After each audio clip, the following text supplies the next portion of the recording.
Don Antonio Banda, CEO de Phil Capital. Bienvenido. Hola, buenas noches. ¿Todo bien? Sí, en marcha. Todo en marcha, ¿no? Ha visto hoy... Inflacionista. Ha visto hoy cómo... Bueno, yo lo de la bolsa de hoy casi no me lo explico.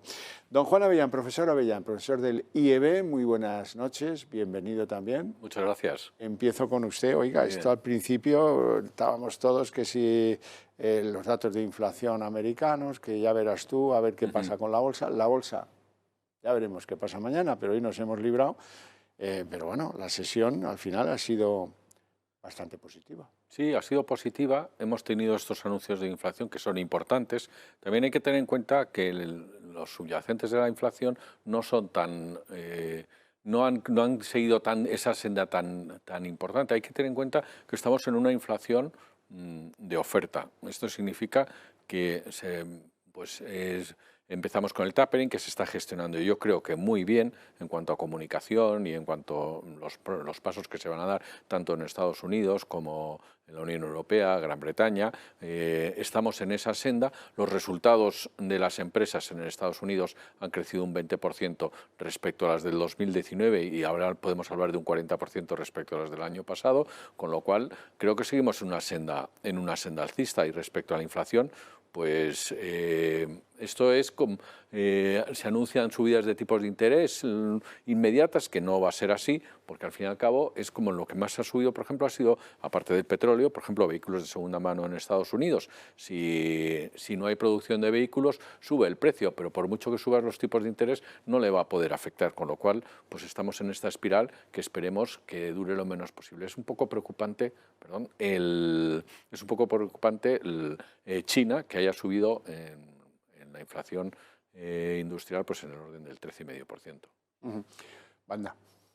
Bueno, la jornada ha venido de menos a más, o sea que sí es verdad que cuando se ha conocido el dato de la inflación todos pensábamos que se iba a dar la vuelta y sin embargo hemos visto que ha tenido otra vez recorrido.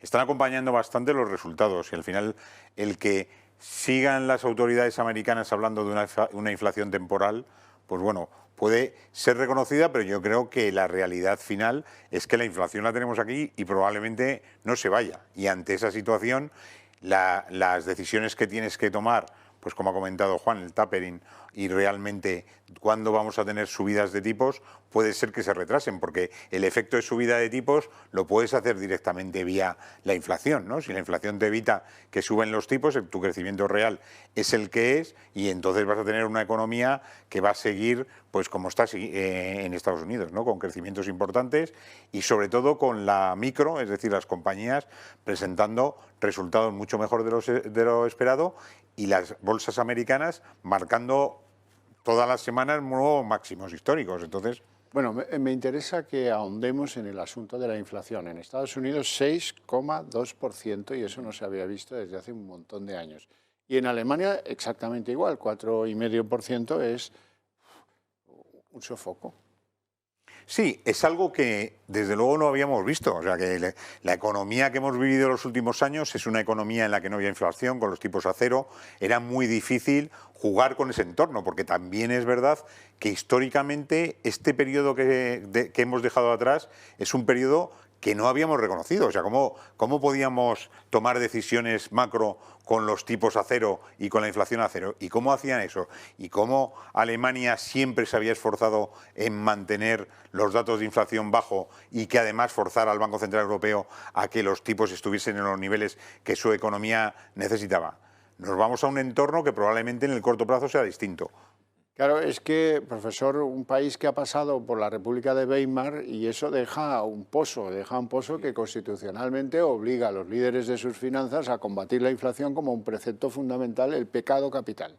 La inflación es el pecado capital para cualquier educado en las universidades alemanas. Claro, y eso pues es ahora mismo, no me extrañaría a mí que el tapering empezara antes en Europa que en Estados Unidos. Bueno, si comparamos la situación actual con la que teníamos hace un año o meses, cuando nos acercábamos al 2%, 2 y pico por ciento de inflación, que era una inflación real, no solamente era una inflación de oferta, Alemania enseguida estaba poniendo el grito en el cielo.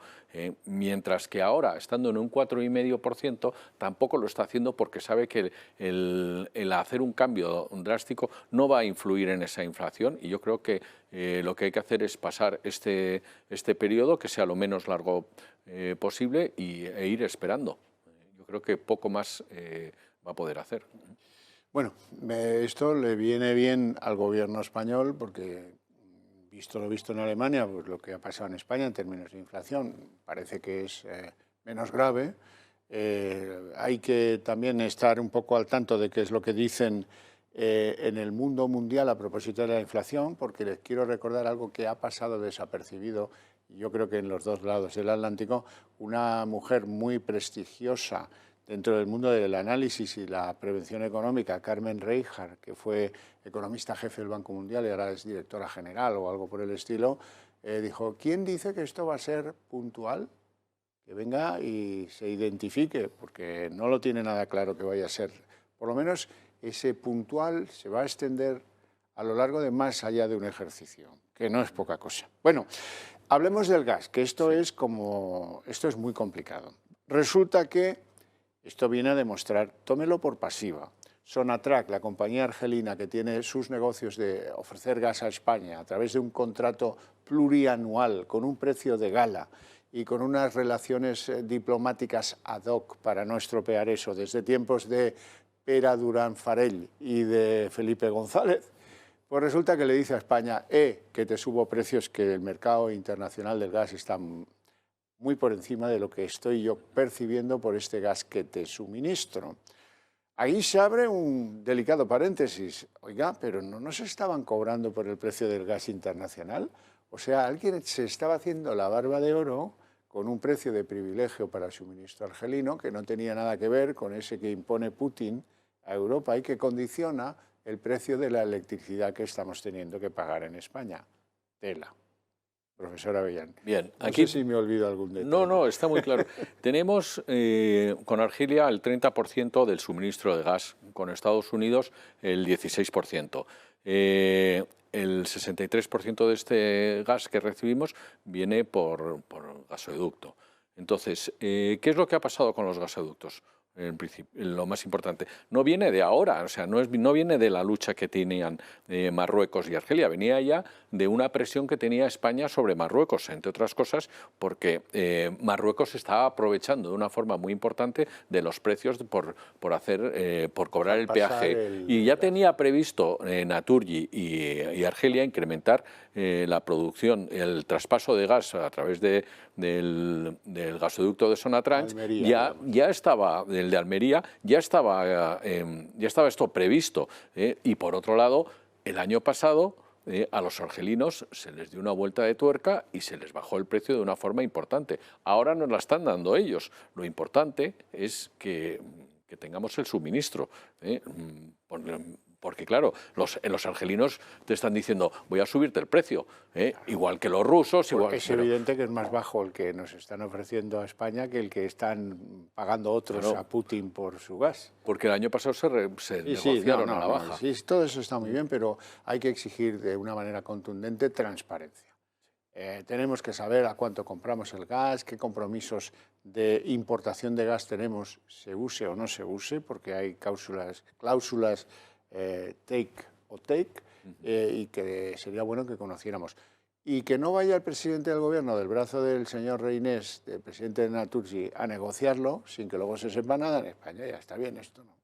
Anda. Bueno, lo tenemos en la forma que tenemos un gobierno y la debilidad que tiene, es decir, cómo están jugando con el precio de la electricidad, cómo ese precio de la electricidad no sabemos cómo se forma y que hay momentos en los que sube en dirección contraria a lo que todo el mundo pensaría que tenía que tomar, y sin embargo luego baja cuando tendría que subir. O sea, tenemos que claramente no sabemos cómo se forma el precio. Y si además tenemos esta situación con los argelinos, que pese al enfrentamiento que tienen con los marroquíes, sí que se comprometen a enviarnos lo que necesitemos o lo que tenemos firmado al precio que estaba establecido, y que poco después te cambien esas condiciones porque ven que la situación es bastante complicada, vemos que esto es bastante raro, ¿no? Y sobre todo lo que marca es la debilidad de este gobierno para llegar a acuerdos en con otros gobiernos que además son gobiernos que nos proveen de gas, ¿no? y que nos marcan el precio de la electricidad. Entonces, y a los que hacemos favores políticos. Eso es. O sea, el hombre del Polisario al que curaron en La Rioja, ¿verdad? Acabamos de saber que España se ha comprometido con la Unión Europea a ampliar los años de la base de cálculo de las jubilaciones, lo cual me parece de justicia. Para calcularlo, toda la vida laboral sería lo correcto. Bueno, aquí se tomó el arbitrio y tal. Eso por un lado, y por otro, todo lo que concierne a los peajes de las autopistas, de las autovías, perdón. No es para mañana, esto pues empezará a funcionar dentro de un tiempo, pero ya parece que están consensuando la manera. El céntimo por kilómetro tiene todo el marchamo de ser el método escogido, ¿no? ¿Cómo lo ven? Pues yo diría que el céntimo por kilómetro, pues a lo mejor es el precio de pistoletazo de venta de salida y acabemos pagando el euro por kilómetro, porque esto pues luego nunca se sabe. Es decir, hemos tenido impuestos sociedades, subidas, impuesto de IRPF, patrimonio, donaciones, plástico, gasolinas, seguros, etcétera, etcétera.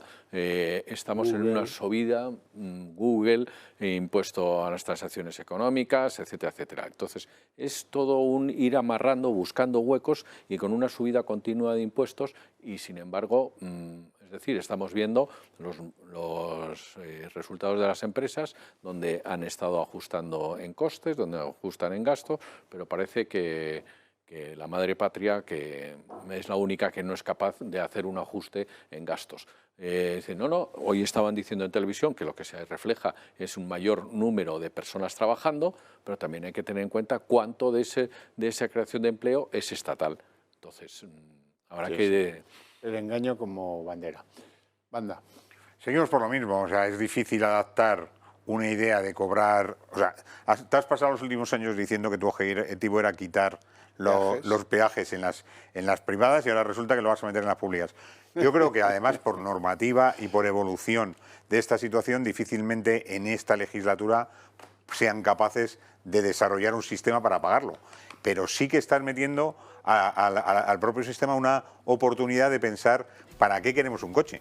¿Sabes? O sea, que es el futuro que tienen en el resto de Europa ya o en el resto del mundo, que es ¿para qué la gente quiere un coche si lo que vamos a ir es a un sistema distinto, ¿no? Entonces, porque cobran lo que quieran, pero no va a ser a los propietarios de los coches, que serán empresas que se dediquen a alquilarlos. Bueno, pues ya lo saben, España se ha comprometido a ampliar la base de cálculo, los años cotizados de los trabajadores al llegar a su jubilación. No tenemos más datos que ese. Ya llegará el momento en que les podamos informar eficientemente, como es nuestro deseo siempre. Muchísimas gracias a ambos, a ustedes también. Les espero mañana a las 6:30 en punto de la tarde.